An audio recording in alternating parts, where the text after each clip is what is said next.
Hello and welcome to an episode of Cubing.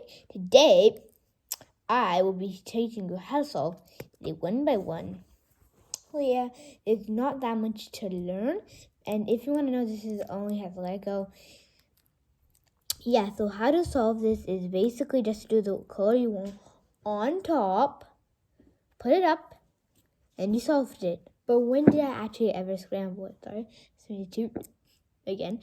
Okay, so when you're going to solve a one by one, it really doesn't matter how you solve it as long as it's solved. But one by one can never actually exactly be shuffled. You can call it shuffled, but it's never gonna be exactly shuffled. Now, is there such a thing as an actually shuffleable, not solvable one by one? Well, kind of, if you consider the cube, but one by one. Because what can you call it? 2 by 2 or 3 by 3? An Ivy cube can be a one by one, but I don't have an Ivy cube. So it just depends what you call what. Now there are different types of one by ones in the world, like Lego one by ones, Forest one by ones. I don't know if people have made that. There are many ways to also make one by ones with dice. I saw a tutorial how to make them. My way, you could also do it with Lego. I did with Lego, as you see. But this one's the Lego one by one.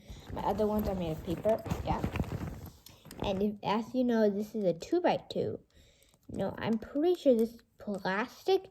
So there could be such a thing as a not solvable one by one. But is there an exact thing as a not solvable one by one by a beginner? Well, maybe, maybe not. It just depends what you will call a one by one. When you might call a 2 by 2 a one by one. You might call a Killaminx a one by one. It's really what you call a one by one. Now, have you ever solved a one by one one-handed? Well, that's a good question. Depending on what you're calling a one by one. I've never actually solved an Ivy cube because I've never had one. And I've solved, I think, all the cubes I own and another one, but that's somebody in my family, so I can, and yeah. So it depends what you're gonna call a one by one. Some people could call this a one by one because is this really a 3 by 3? Ivy cube could be a one by one if you call it. Now I do not have any picture of a one by one Ivy cube, but I can do a quick drawing on paper nearby. So I'm just gonna draw a Rubik's cube and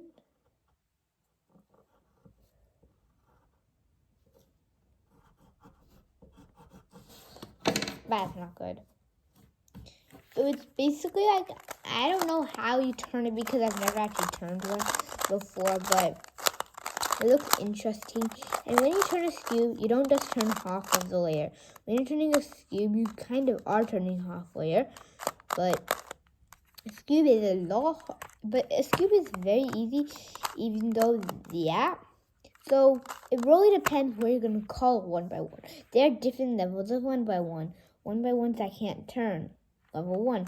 I've never actually tried an Ivy cube, and I'm not an expert on a cube, so I can't tell.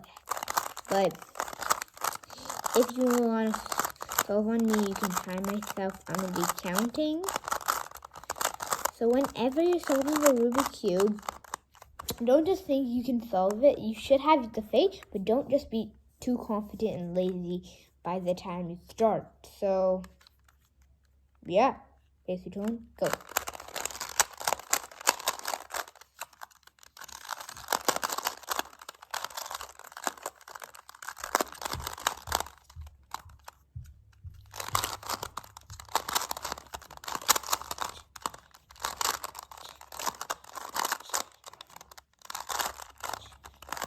Okay, 20 seconds, pretty good. So yeah, I am not the expert cube.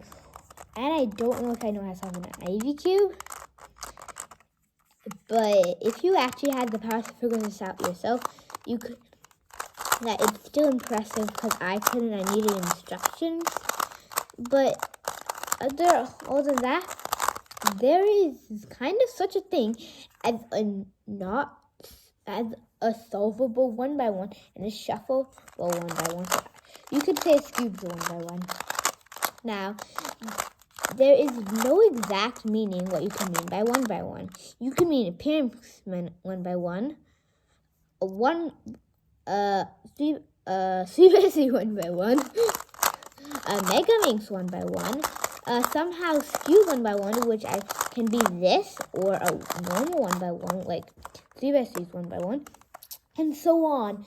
There is a whole eternity of cubes you've probably never discovered, and you could think they're 1 by 1. So don't just say 1 by 1s are so easy, I could just solve them all by myself.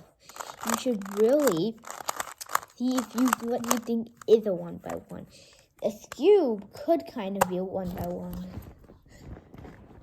Now, Pyraminx is not exactly a 1 by 1.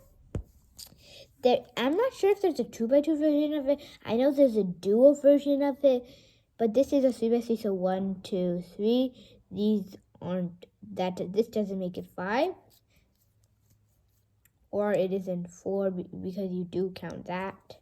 You count these, and yeah, the middle for that. So yeah, there's a whole eternity. This is a 3 by 3, but you can kind of actually call it a 1 by 1. But there's a whole eternity of Rubik cubes out there for you. And I'm pretty sure I discovered there's a 4 by 4 is called the Rubik Revenge. I do not know if I've shared that with you. But yeah. So if you like the whole eternity, I could say this is pretty easy. Now, if you like the whole eternity of Rubik Cube, just curious and you want to learn more, well, you could look up on Amazon, but definitely not on my channel because I don't have that many Rubik Cubes. You can watch somebody who has many Rubik Cubes, but yeah, you can discover what you think is a 1 by 1. There is no true one answer, what is not a 1 by 1 and what is a 1 by 1. So stay curious and don't forget, watch my channel. If you really like this episode, subscribe this. And don't forget my like 1 by 1, which is not the best. And I'll see you next time. Bye. Please subscribe. Please subscribe. Anyways, if you like this video, subscribe it. I'll see you next time. Bye.